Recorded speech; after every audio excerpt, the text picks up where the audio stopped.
It's time once again to slip into your camo, grab your bow, and join us out in the field for another episode of the Up North Journal, presented by PSE Archery.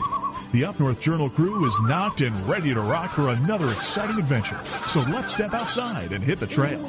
This episode of the Up North Journal podcast is brought to you by PSE Archery, Spot Shooters Archery, Easy Cut, Packer Max, Hunter's Blend Coffee, Scent Lock, Scent Blocker, Lim Walker Game Calls, Buck Baits, Gut Check, Stanislawski Release Aids, Copper John, Fourth Arrow Camera Arms, Wind Sense Vapor Hunting Products, and Rebel 6 Rubs. And don't forget, you can catch us in syndication at 2 p.m. Eastern Time on goodtalkradio.com.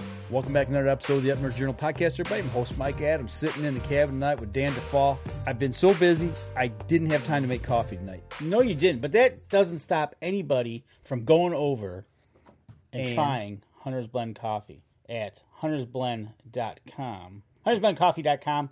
On your checkout, use the promo code that Mike's pointing at, or if you're listening on the podcast, capital UNJ, and you can get 10% off on your checkout. But that's not all. But wait, folks, that's not all. But wait, exactly right.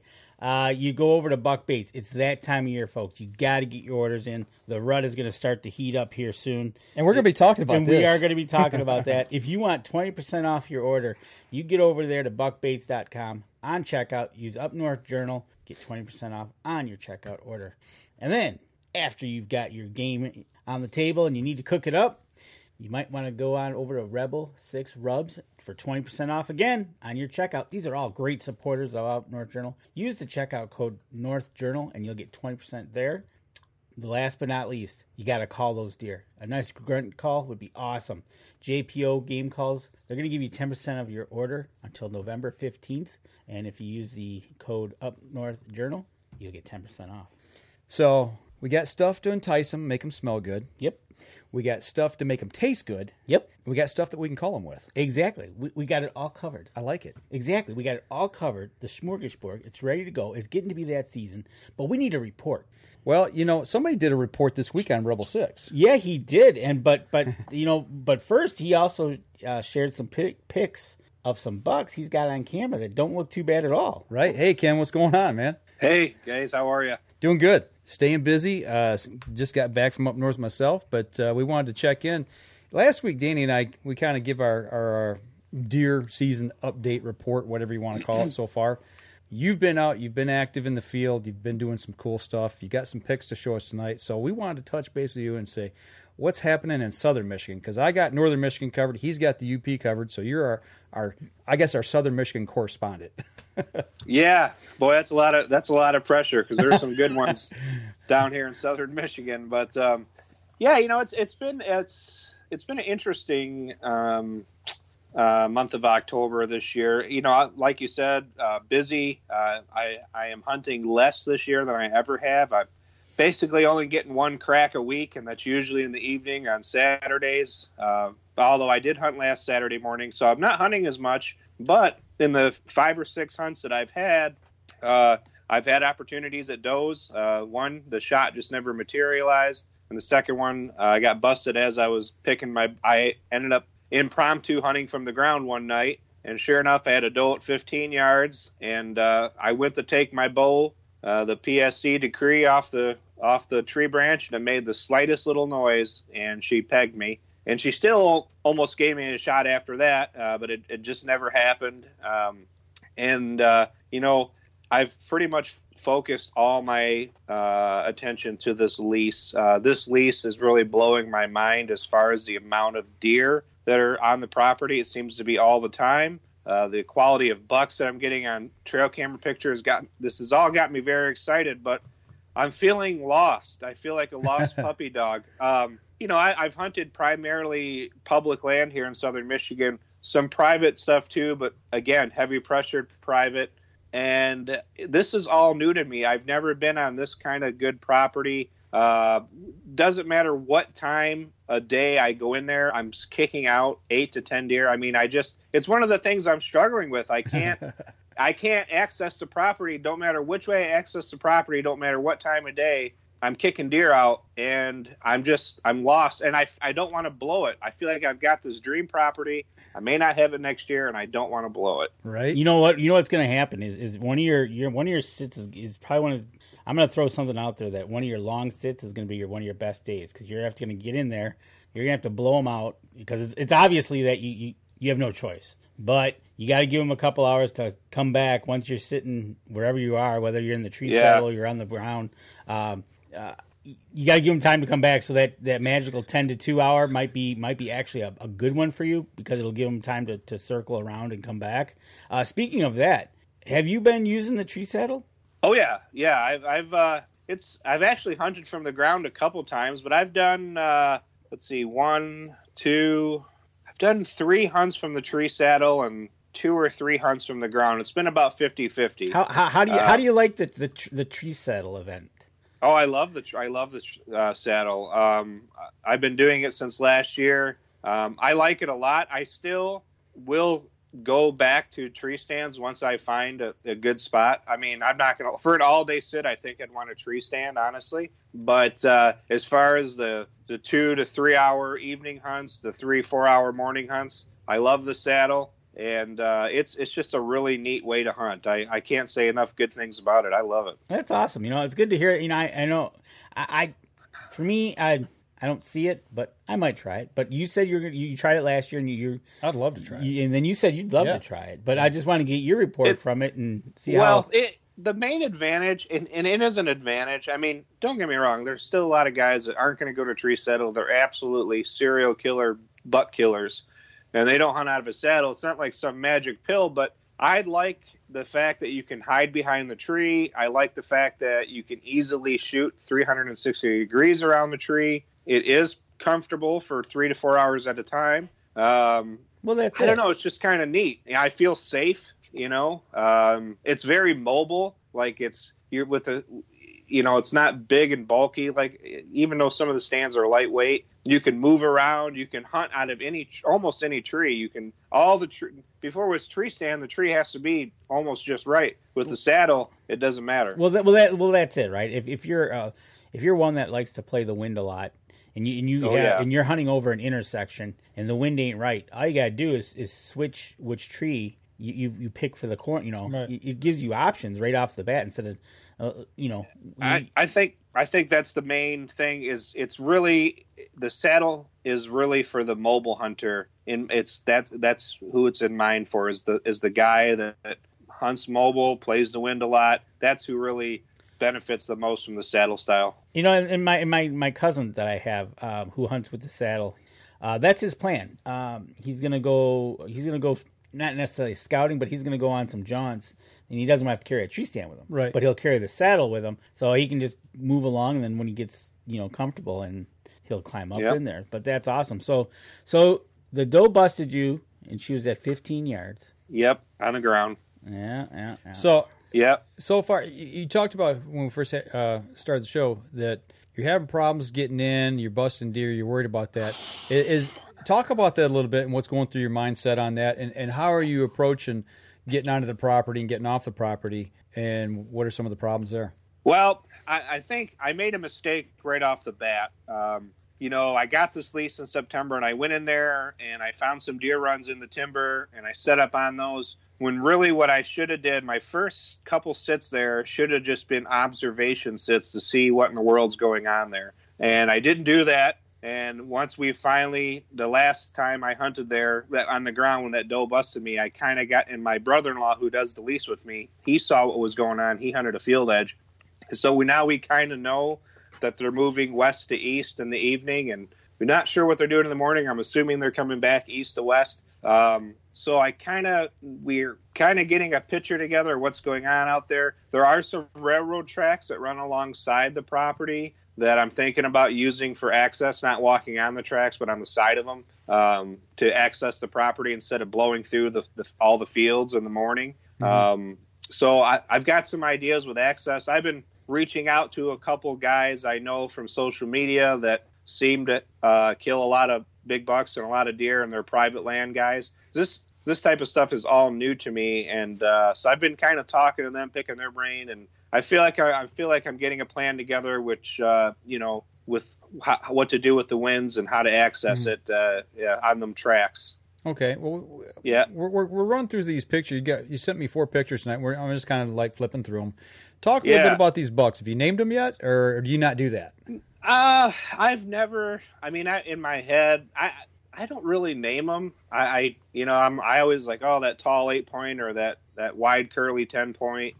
Right. But yeah, I've never been one to name them. I just kind of know in my mind which ones I'm talking about. Right. But I haven't named any of them. I've maybe named a couple in the past, but I just, like I said, the tall curly 10, the tall 8, the wide 8, just stuff like that. I tell you what, that curly 10 now, he's looking nice, and that tall 8, is really he's nice. super. Yeah, that 10, it's cool because I actually have that 10-point on camera 4 different times. Once in September, and I got him 3 times in October. Only all within an hour or so after sundown. Okay. So I know he's not too far away. And the guy 2 properties north, I actually got to know, and he's got him on camera too. So he's around. Okay. Oh, he's going to be a lot more around the next couple of weeks. That's for Hopefully sure. he's around on your dinner plate. Yeah. Man, I hope so. That's the thing. We're getting into the magical Halloween week here, and I know for a lot of people, it's going to start. The animals themselves are going to start, and things are going to start to happen. I think we've seen magic in the woods, right? Yeah. Well, let me ask you this. Okay, so we showed the 4 pictures there. You talked about different bucks you got on camera, some other smaller ones and everything. So, if given the opportunity, are you going to take the first buck that comes across you? Or are you going to be choosy? Are you holding out for one of these 4? What's your mindset there? Well, I've never shot a buck with my bow, and I really, really want to do that. I need to get that monkey off my back. Mm-hmm.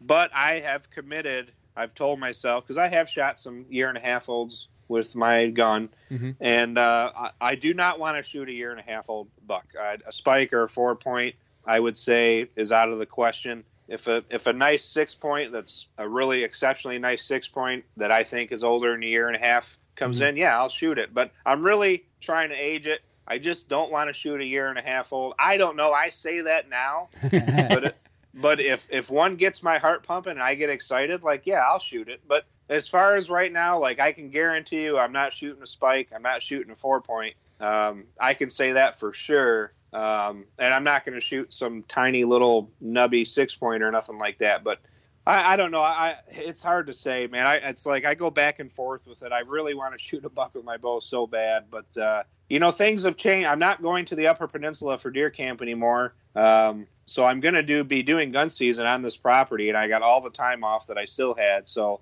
in my mind, I'm like, all right, I got to remind myself of that because I have a feeling some things are going to happen during gun season there. Oh, yeah, definitely. So you're not going to go to the UP then? No, I've had some circumstances that's fine. Come up, and I can't go this year. It was a very hard decision. But that it's final, and I'll be honest, getting those trail camera pictures made that decision just a little bit easier. Right? Always does, doesn't it?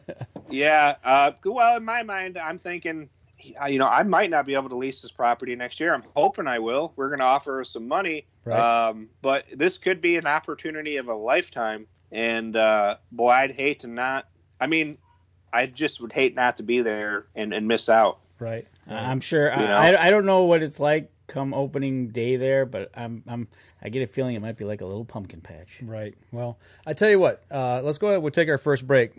We come back. We'll talk a little bit more about what your expectations are and what you've been seeing so far and what you've done to get ready for the season. But I do want to say for those of you on the live stream before we go to break, I had your name banner up and I got you listed as bass fisherman. You're still a bass fisherman. Yeah. I guess I should probably change that to deer hunter. I don't know. And before we go, we do have a poll out there. Yes, I just posted that up there. The poll tonight is: are you seeing actively seeing scrape or rub activity yet? Yes or no? So make sure you go there and check on that. So, all right, we're going to step outside and we'll be right back after this. PSE Archery has reinvented the way you buy bows. From now on, you can make the most educated decision possible by basing your bow choice specifically on your shooting needs and goals. All you need to do is ask yourself, what kind of shooter am I? What do I want to achieve? PSE will help find the right category for you. So, what kind of shooter are you? Find out at psearchery.com.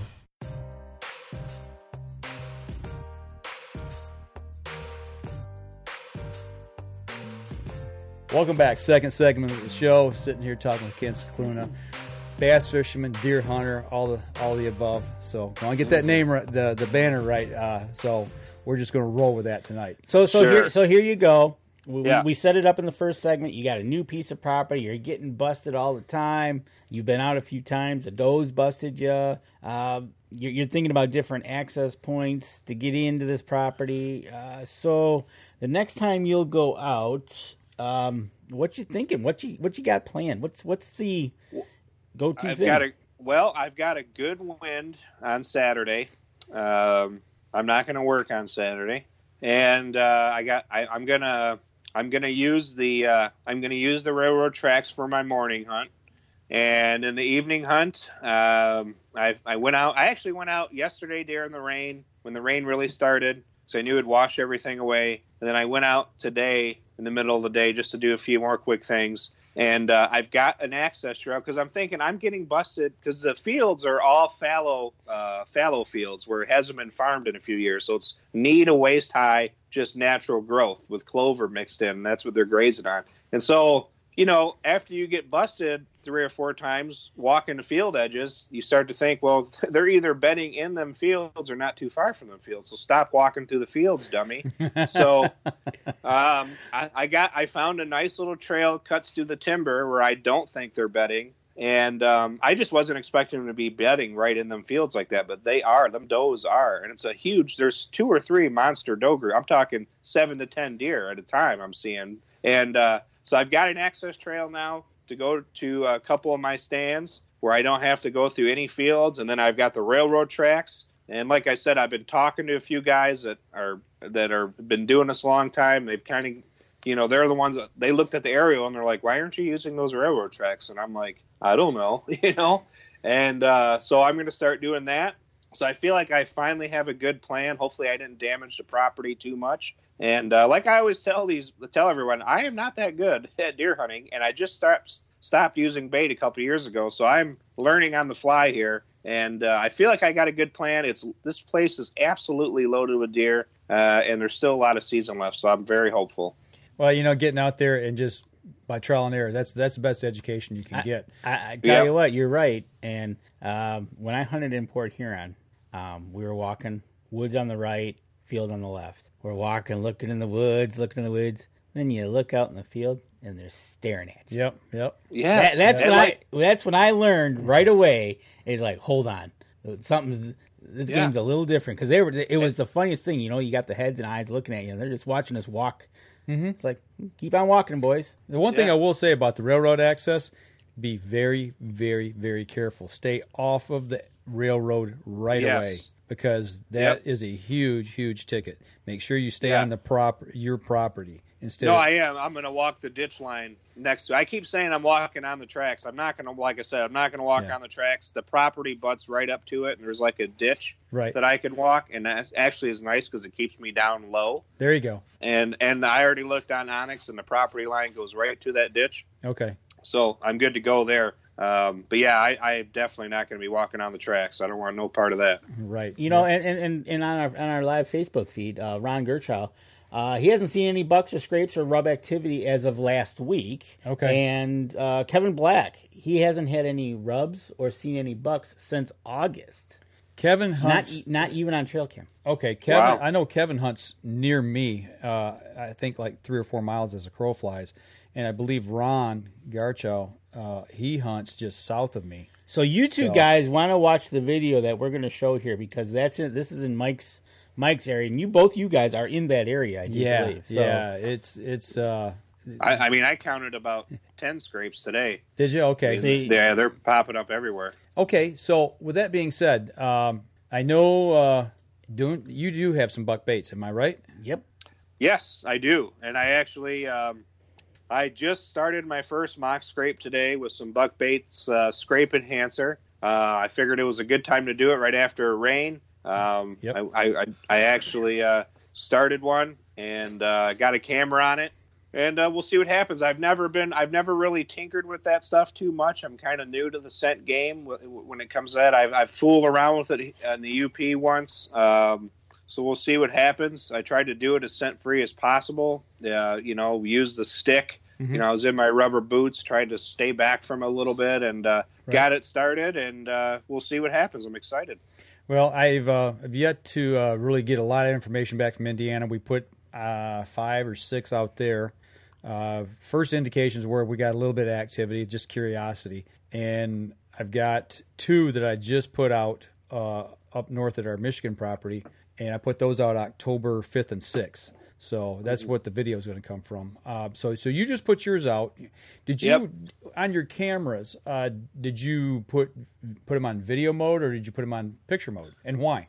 I put them on picture mode. I guess I'm just set in my ways. I should do video mode. I have it on all my cameras, but for some reason, I'm like, well, I feel like this is the safer bet. Just put it on picture mode and just let it go. It's a weird hang up I have. I like getting those pics, but the videos are cool too. I should try it.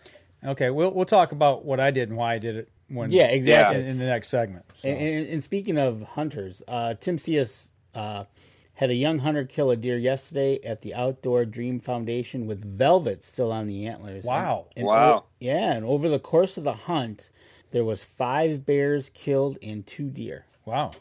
Covered up in bear, man. Right. So he's got so down there, velvet's still on the antler. Something must be up with that deer. Yeah, that's late. Be interesting. Yeah, definitely is. Yeah, that's cool. So you got the mock scrapes out. You're ready to go. Yep.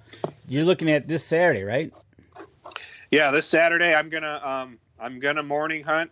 I actually went out today and I set up my sticks and I've got my tether already tied up in the tree. So Saturday morning, there's going to be no fooling around. I can just walk up to it, climb up it, and I'm good and hook in and I'm good to go. And I'm going to sit as long as I possibly can. The weather, I'm kind of a weather nerd when it comes to deer hunting. Everything is pointing to a great day of deer hunting on Saturday. And then, of course, I'm going to hunt Saturday evening, too. Okay, so you said you get out in the evenings. Are you playing these weather fronts? Are you trying to get in as these cold fronts are starting to move in? I would no, because I'm working so much and I'm so tied up during the week, and I've been working on Saturday mornings that Saturday night is the only night I've been able to hunt. Sundays I usually devote to family and church on Sunday, and so Saturday night's my only night, and I do play the wind. Like, I will definitely set up my best of my ability according to the wind, but whatever the weather is Saturday night, I'm hunting somewhere. That's right. You know, somewhere nice. You know, you can't get them from the couch, so you might as well be out there, and that's the one thing. You got to be out there. You got to take the opportunities. And like you said, you're not hunting as much this year, so all the valuable opportunities. Well, you got to take advantage of what you can when you can. You know, I mean, it's just the way it is.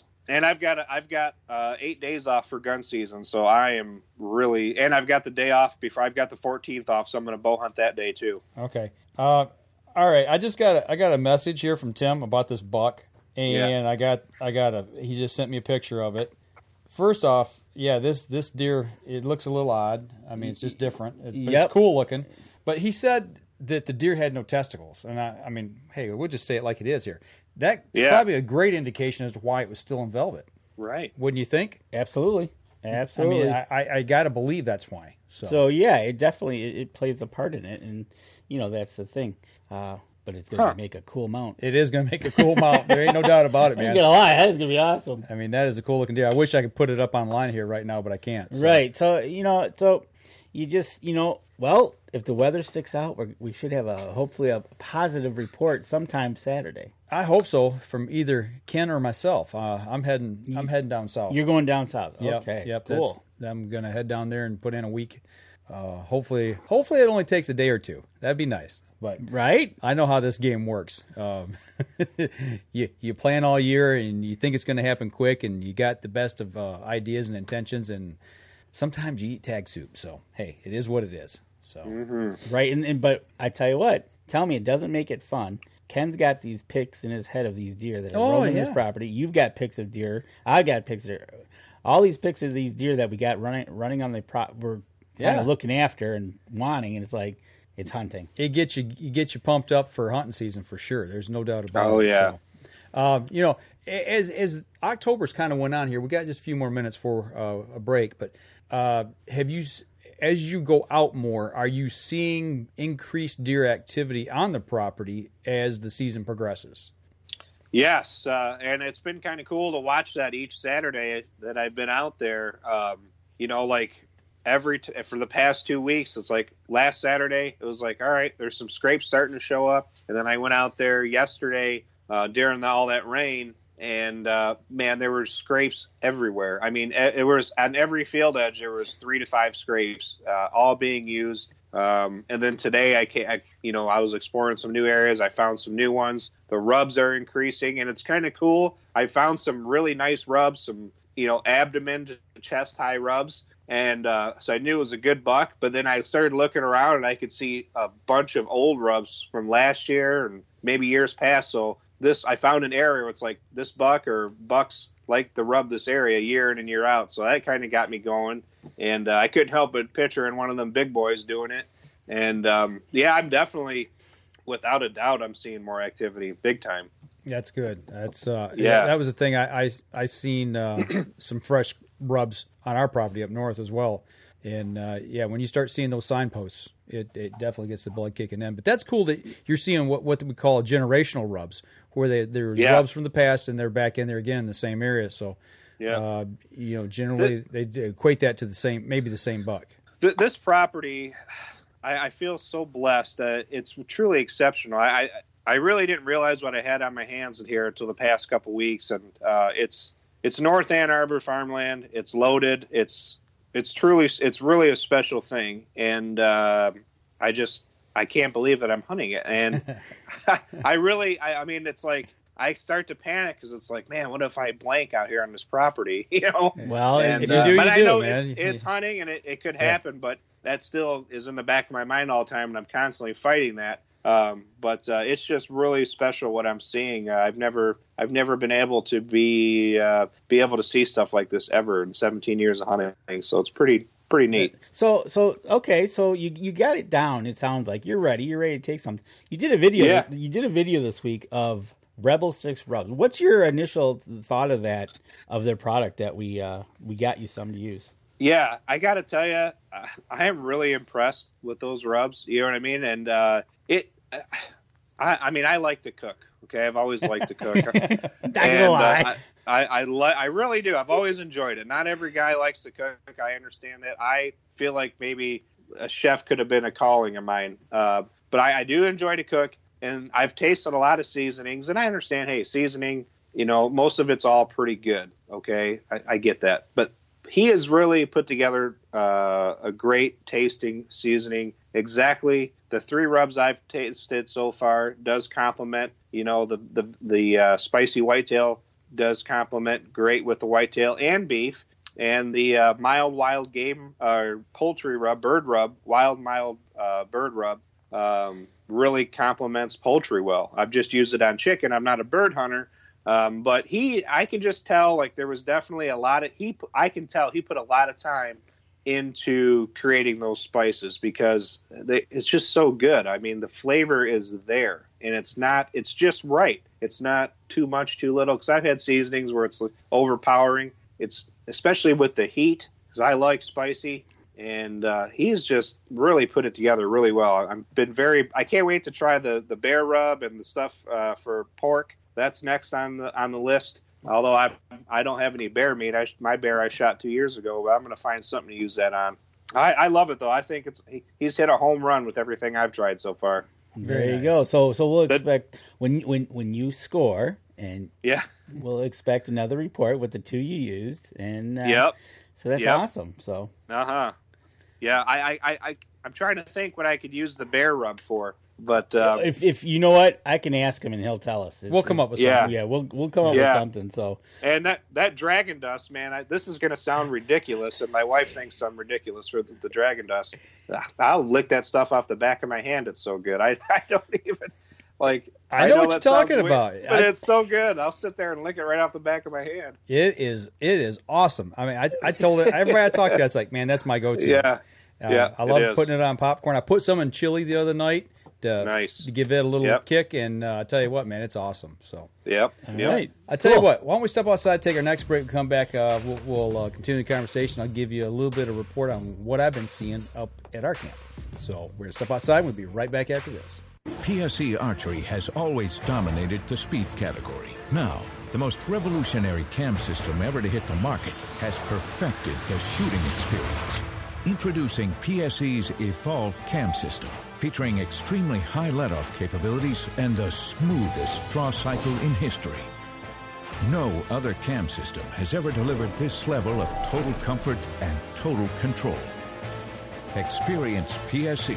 Experience performance.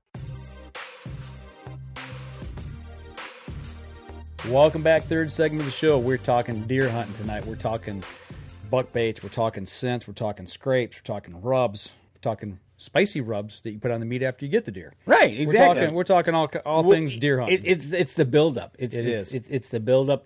When I was up in Labor Day, I put out some mock scrapes. I went back. I pulled my cameras. I had a little bit of interest from some small bucks that showed promise. I don't know what I'll get this time around, but you went out there and you set up a couple on some edge of fields, and you used the scrape enhancer. Yeah, as I knock everything over here, the deer musk scrape enhancer from Buck Baits. Right, exactly. So and, this is what I've been using, and I put, we put, like I said, 6 of them out down in Indiana. Did 2 at our place up here in Michigan. So did the setup a little bit different up here than what we did down there.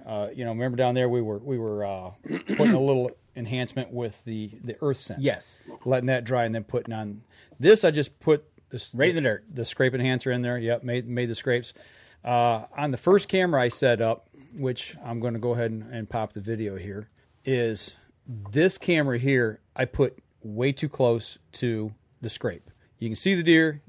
I know where the scrape's at, but what got me was the fact of the amount of bucks that I saw here on this camera on the property. It just blew me away. And setting this up a little bit, we've started some deer management on the property. We've been going through this for a couple of years now, and we've also had turnover in our membership. We've talked about, heard me talk about we're looking for new members at the place.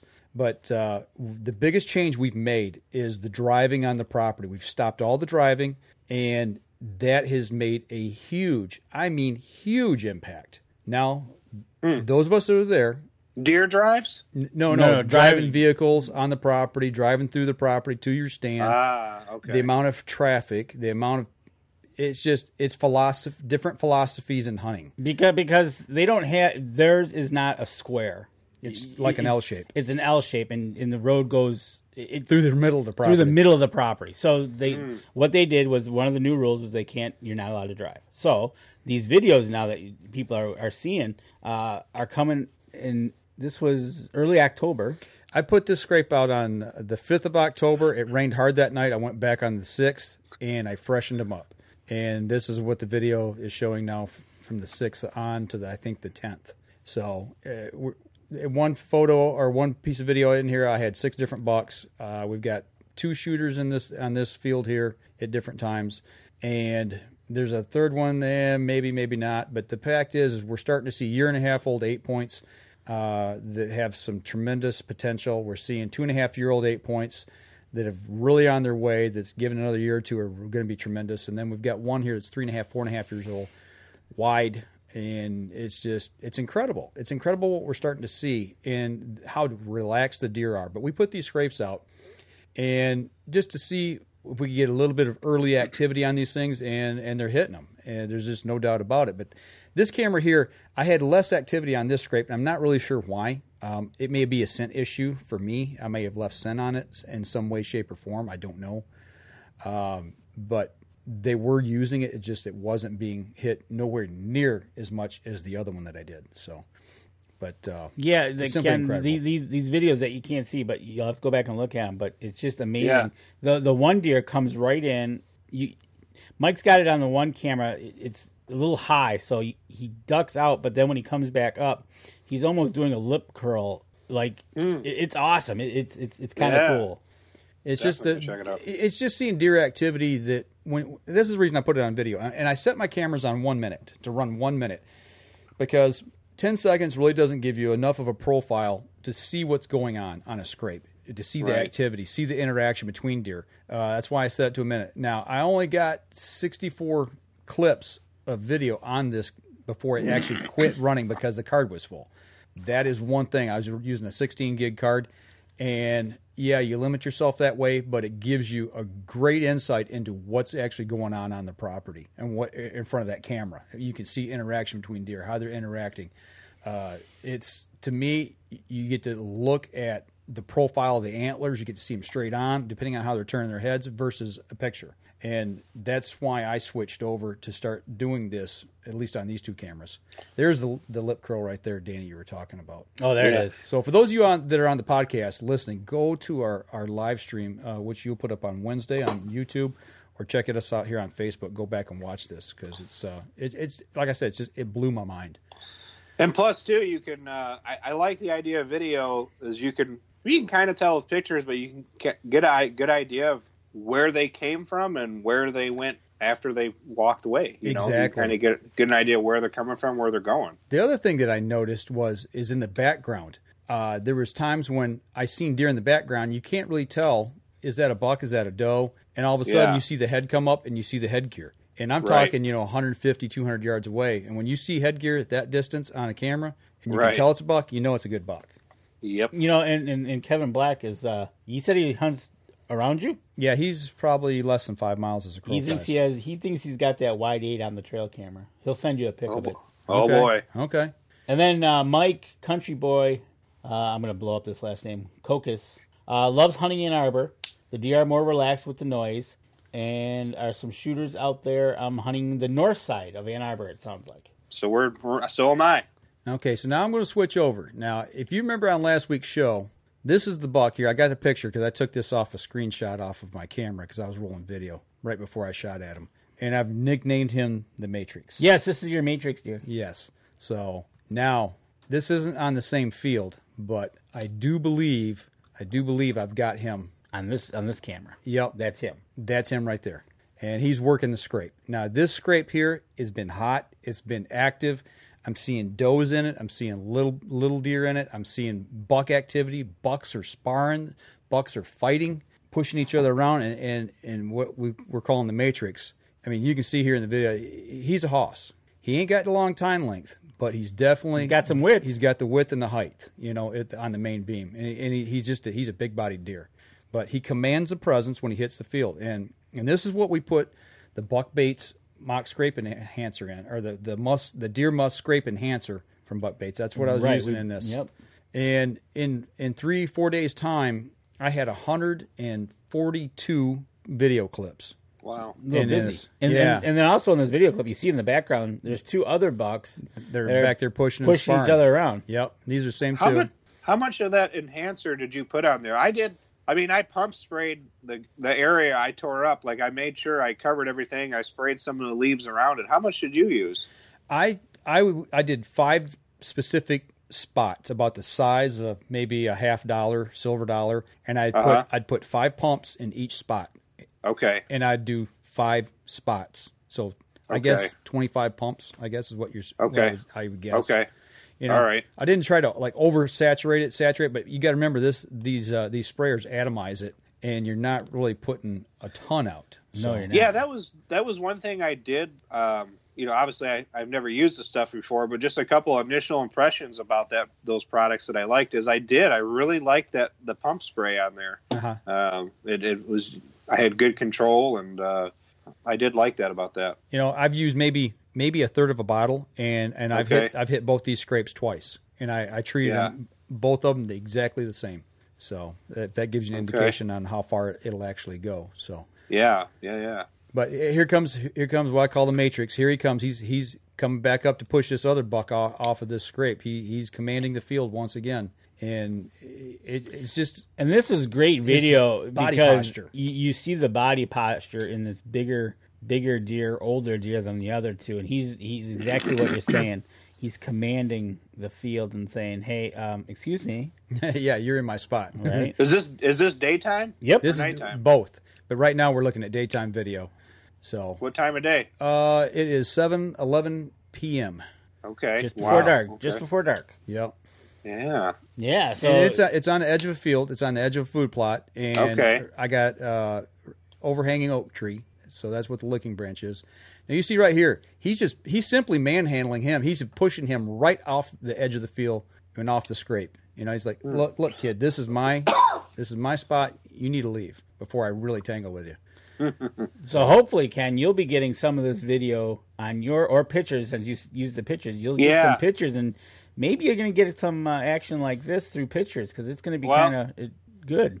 I put it on a field edge about 100 yards down from an active natural scrape that I set up my saddle. I'm hunting over a scrape that's getting hit pretty hard on a field edge, and then I started a mock scrape about 100 yards down. So I can't wait to get out there.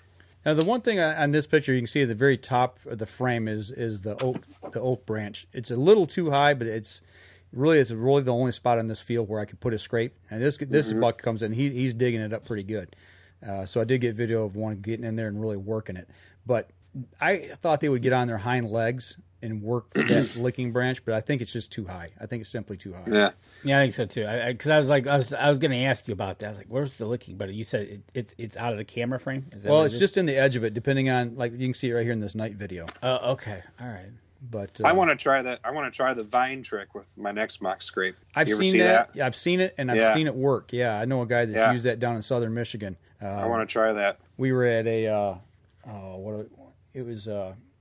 wildlife cooperative coordinator put it together for us, a workshop for co-ops, and we went down to a co-op, and this gentleman took us across his property. It was middle of the summer, and showed us how he was utilizing the vines. And you could tell where they've been using it. It worked really well for him. Yeah.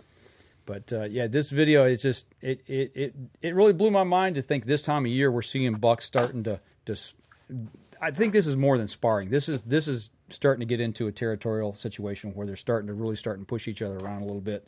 They're not true fighting, but it's like it's battling for dominance. Well, what you're running into is you've got a lot of bucks that are close. Mm-hmm. You don't have the they have to set precedence of what's going on. Exactly. Yep.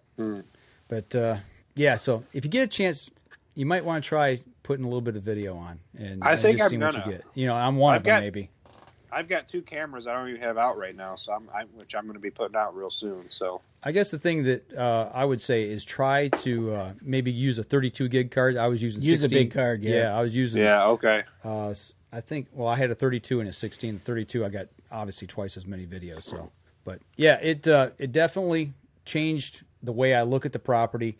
It shows me that the things that we're doing right now is working, because I've got video clips on both fields that show 6 different bucks at one time, and you'd see 3 sometimes. On a rare occasion, you might see 4, but to see 6, and then to have other deer in the field that they're far away that you can't tell what they are with that potential, to me is simply incredible. It's made hunting very. Like when I went, I hadn't seen this video when I went up this last weekend, and I was going up. I was like, okay, well, I had that shot at the Matrix. Okay, so am I going to see him? Am I going to see any bucks? And actually, I didn't see a buck at all this weekend, and I was really disappointed. But when I came home and I looked at the video, or I seen these clips, I'm like, well, they're there. It's just they weren't there this weekend out cruising. The thing that I noticed was the does that came into the food plots were very, very skittish and apprehensive. And I found out why. But I tell you what, we'll talk about that in the next segment. So we're bumping up on our next break here. Let's take our last break. We come back, I'll tell you about another encounter that I had. Actually, 2 encounters this weekend. So we'll be right back after this.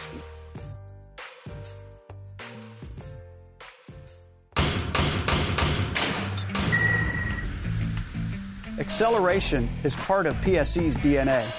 PSE pioneered the speed movement. Now they've developed the vapor category to help you find the most powerful bows on the market to fit you. High speed equates to intense power and building the momentum you need to be successful. Are you a vapor shooter? Find out at pscarchery.com.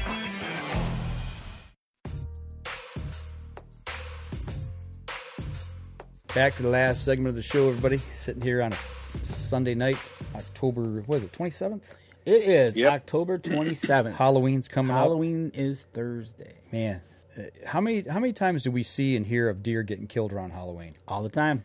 Halloween buck. This is the week. This is the week to start getting out. You're going to get heavy pre-rut. Start some chasing here real quick. What we just saw from just the video I had, that was from the 6th to about the 12th of October. Can't imagine what I've missed because my cards were full. Right. It's a good problem to have, I guess. But all here is said and done. It's good that you're going to make it to that. Yeah. Because you almost became prime grade A on the menu again. Yeah, I had another close call. Last year you brought this up about because you said 3 encounters, and it made me think. You said no, you're talking about last year when I got surrounded by 4 packs of coyotes on the property. So, kind of taking a little quick step back. I got there Friday afternoon, shot my bow. Thing was on, so I got. That's a question for you. How often do you shoot your bow before you go? Do you shoot your bow before you go out, Ken? Almost always. Okay. I almost always shoot before I go out, or if I'm morning hunting, I shoot the night before. Yep. Okay. I just wonder because I do the same thing. I got a bag up, I carry up. I have up north. I shoot the whole season through. Okay, good. Because that it just builds confidence, number one, but it also makes sure that something hasn't been bumped on your sight. So I shot, got everything ready, and I took off to a ground blind in a spot that I haven't hunted before, but I knew where it was at. And that's the other thing about the way we're working our property now is it's no longer an area that you hunt that's just one area. It's yours, and somebody else got another spot. We got the whole place that we all now have access to. It's changing that mindset and working together, sharing information. So I've never, like I said, never hunted this area before. Went up there, had a ground blind, got in it, got set down, and I got in really early. So I'm sitting there just kind of chilling out. Beautiful day, sunny. Thinking, probably not going to see a whole lot. And I did. I only seen 4 deer, but I watched 2 young does come in the field for an hour and feed through.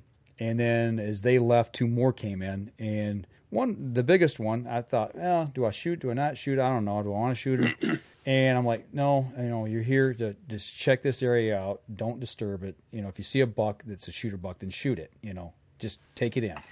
Well, she actually got within 5 yards of the blind.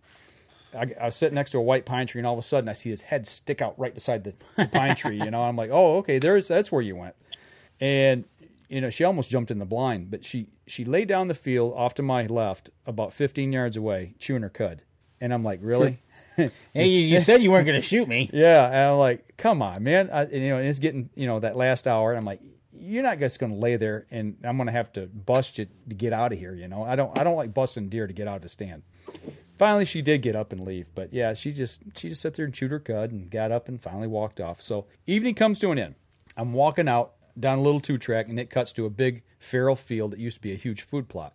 Grass in that field is chest high, and I see something bounding through the field at about 40 yards, and I'm like, I wonder if that's a deer. So just enough light, I threw my binoculars up, and I just see the head coming up, and I'm like, is that a deer? And I'm like, oh no, it's not, because at about 60 yards, it finally popped out on a 2-track, and it's a coyote about the size of a German Shepherd. And we locked eyes for about 10 to 15 seconds. That thing stood there and stared me down, and I'm staring it down. And I've got my bow, and I got an arrow already knocked, and I got my release. So I'm like, okay, just come on. If you want to come over here, we'll play. And it just took off. It ran off. So, okay, whatever. So, I made my way back to the camp. Next morning, it was cold. I mean, it was 25 degrees. Yeah, it was cold. You didn't have the right clothes, did you? I did not have I didn't have my heavy, like, rifle season clothes with me. So I stayed tucked in bed. I was like, I ain't going out. It didn't get above freezing until after 10 o'clock in the morning. I would have froze. I'm like, nah, I'm not going to sit in a tree stand because it's just going to be miserable. And I'm just not that much of a morning person. So long story short. I can appreciate that. Well, it's just, I'll hunt the mornings, and I enjoy them. But, you know, when it's cold, I'm just not gonna sit there and push myself through it unless it's rifle season and I'm expecting it and I got the right clothes. Yep. So anyway, long story short, we get to the evening hunt and I go hunt the field where the Matrix was. And it's one of them things. It's like, okay, do I hunt there? Do I hunt the swale where I put a new stand up last year because I seen trails cutting across the 2-track leading right to it. There was 2 of them and they were hot. I mean, it looked like a cattle path going through there. And I'm like, yeah, I don't know. No, I'm going to go where the Matrix was. So I made my way down, got in the stand, actually rode the bike down. I'm telling you guys, if you're not using e-bikes, you got to get one, man, if you can afford them, because I tell you what, it's made a difference in the way I hunt.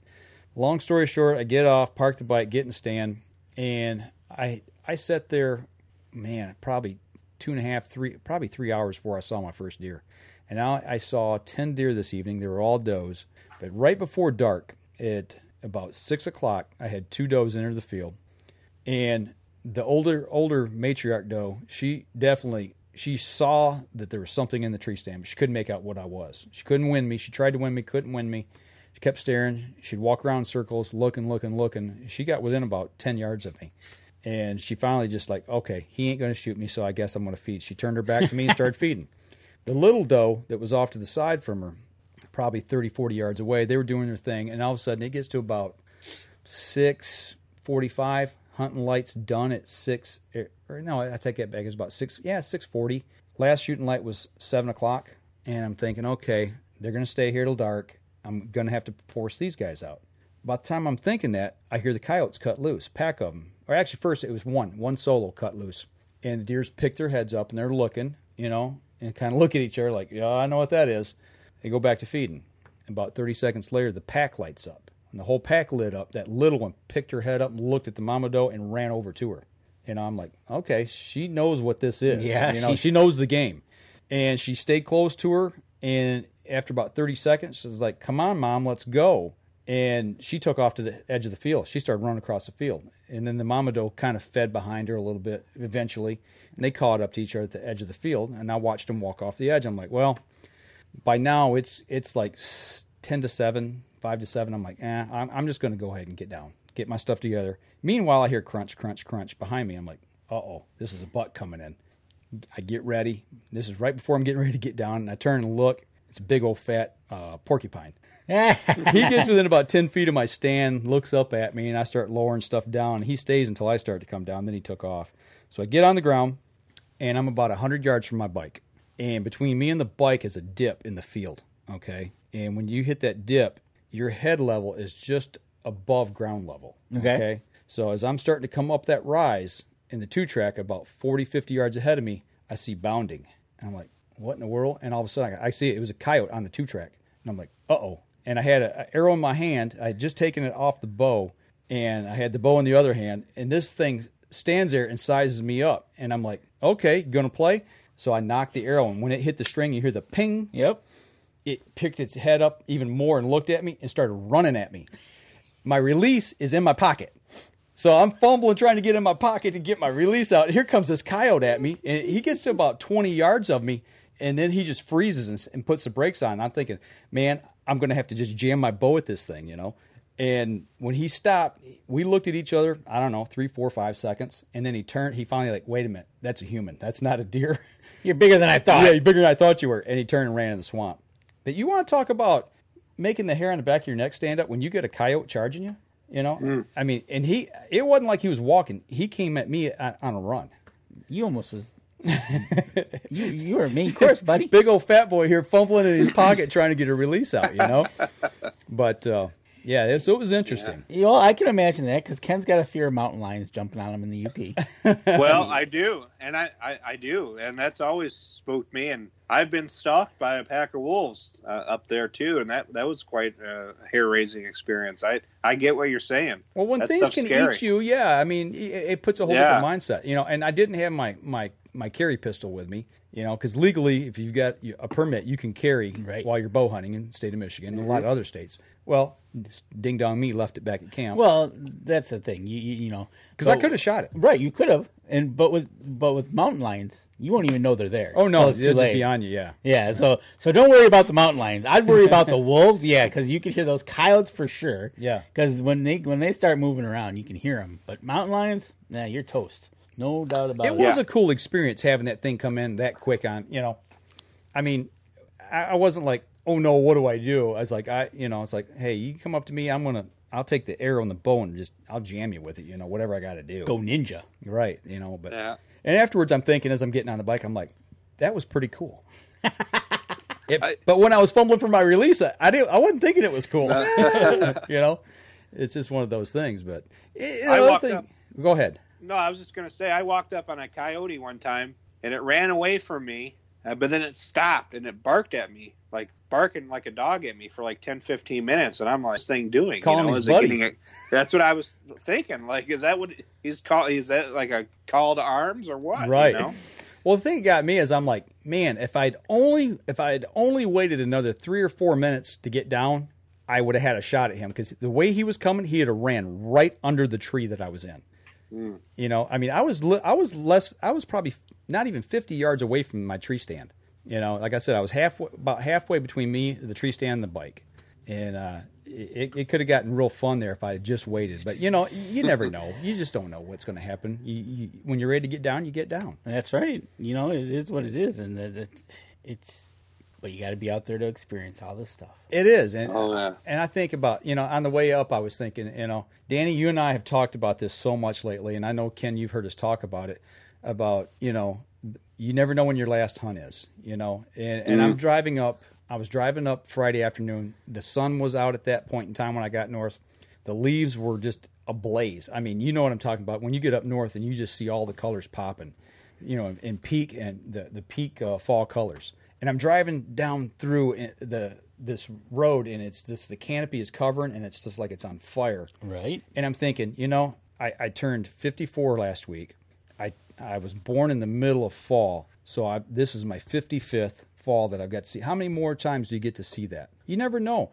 And how many people don't get out and enjoy the outdoors? And it just goes to show you, your birthday was Wednesday. I was quiet about it because I didn't want to. I don't say anything about it. Didn't want to upset the old guy. You got to watch because they get a little irate sometimes when you talk about their birthday. You're not that far behind me, but but to celebrate, you and I after the show are going to have some. Are you kidding me? Are going to have some cupcakes. I did not see that coming. Yeah, nice. So we're gonna do cupcakes, huh?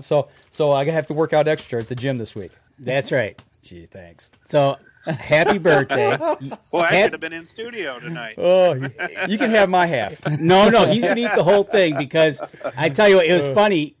And then to hear these stories, like, man, he almost made it a couple days past. Yeah. But you don't ever know. And I got to thinking as I'm driving, and I took pictures while I'm driving, with my phone and everything. But I was like, how many people miss this? How many people miss the experience of getting out and seeing bucks do their thing? How many people miss the experience of seeing a porcupine, come up close to a tree stand or get close? I mean, hairy eyeball to hairy eyeball with a coyote. Not once but twice. And just think, Ken, you're just starting out this with your little one.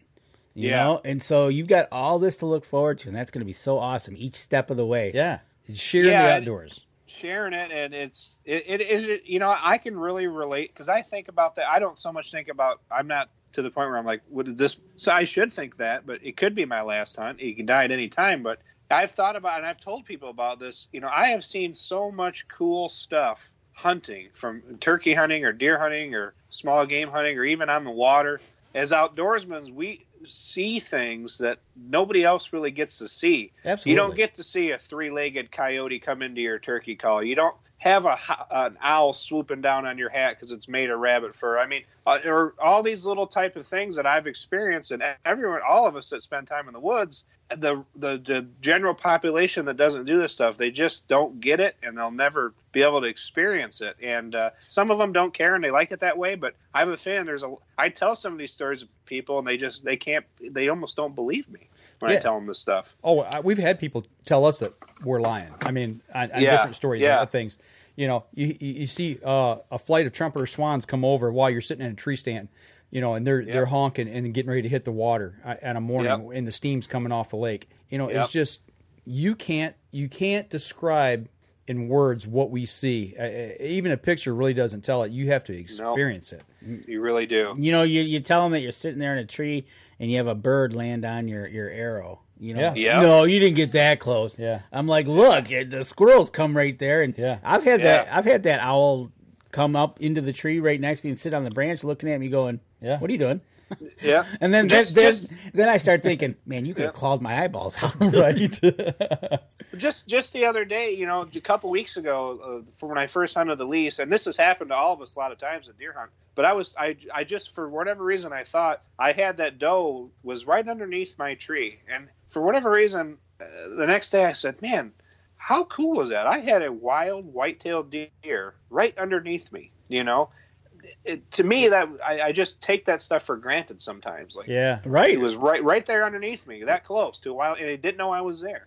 You know what? You try little things like that. This is what I try to do when I've got them and they're directly under me. I'll lean over and I'll drop a spit wad on them. It's like I'm gonna mark them, you know. So the other deer come up and go, "What human have you been hanging out with?" You know. It's one of the little things I like to do when I'm out in the woods. You know? It sounds stupid, but you know, when you're that close, that you can drop a spit ball on them. Yeah, it's just fun, you know. Yep, that's right. And you got, like you said, you're just starting out with your little one. You've got a lot to show. Yep, absolutely. Yeah, I know. I hope I do get a deer, because I really want to get a deer this year. I want him to be around a deer. Hey, look what Daddy got. I want to drive him to the butcher with me to drop the deer off and see and even at a young age, I really want that so bad, you know. Yeah, they need to know where their food comes from, you know. Sure. Really. You know, there's something primal about that. We started teaching them that. Yeah. Kevin Black says he had a barred owl land in his tree stand 2 different times this weekend. One at night and one in the morning. 2 different trees. That's cool. Awesome. Yeah. I watched a hawk tear a squirrel apart this year. My first morning set. That's awesome. I was like, that is so cool, but that is cruel. Did it do the squeal? Did the squirrel do the squeal? Absolutely. Yeah. And then all the other squirrels around the area just went crazy. Yeah, I bet. So, but it's just cool stuff like that. But and we got more to come, and hopefully we'll have a lot better reports here as we go forward, going into the prime time of the hunting season for us. Up North Journal needs to get on the board. That's right. We need to get on the board and get one on the ground. I want to shoot a doe so bad. All right, guys and gals, right here. Get over to Buck Baits. Get some of this scrape enhancer. Get your scrapes out before it's too late. You know, they got the Estrus Max. We got regular doe urine, doe and heat. And they've got it in synthetic. So get that stuff out there. This is ATA approved, so it's legal to use in Michigan. I'm telling you, you just saw the videos. The proof's in the pudding. So I had a blast up north for the 2 days I was there, and I can't wait to get down to Indiana this week. And you can't wait to get to Indiana. Ken can't wait to get out this weekend. When you going back up? Well, it'll be a week from Saturday. I'll be heading up. Okay. That's the thing. Before we wrap up here, for those of you on the podcast and on the live stream, are we doing a show? We're not doing a show next week, and we're gonna run one next week. We're gonna run one next week. We're not sure which one we're gonna do yet. We've got one in the can. We're talking about actually recording another one on Wednesday, possibly. So stay tuned for that, and then we'll be back again live the following weekend. You're going to be up north. Yeah, I'll call in from up north. You'll call in. I'll be coming back from Indiana. And the only reason we won't do one is if for some reason I can't get back. Yep. So other than that, we'll be ready to roll. And Ken, good luck to you, man. Get out there in that tree saddle and put an arrow in something, man. I'm going to try. Thank you. All right. I tell you what, that'll do it for the podcast portion. For the live stream, we'll hang on for just a few minutes, but y'all take care, and we'll see y'all again here real soon. And don't forget, you can catch us in syndication at 2 p.m. Eastern Time on goodtalkradio.com. This episode was brought to you by PSE Archery, Spot Shooters Archery, Easy Cut, Packer Max, Hunter's Blend Coffee, Scent Lock, Scent Blocker, Lim Walker Game Calls, Buck Baits, Gut Check, Stanislawski Release Aids, Copper John, Fourth Arrow Camera Arms, Wind Sense Vapor Hunting Products, and Rebel 6 Rubs. Thanks for listening, and join us again here next week.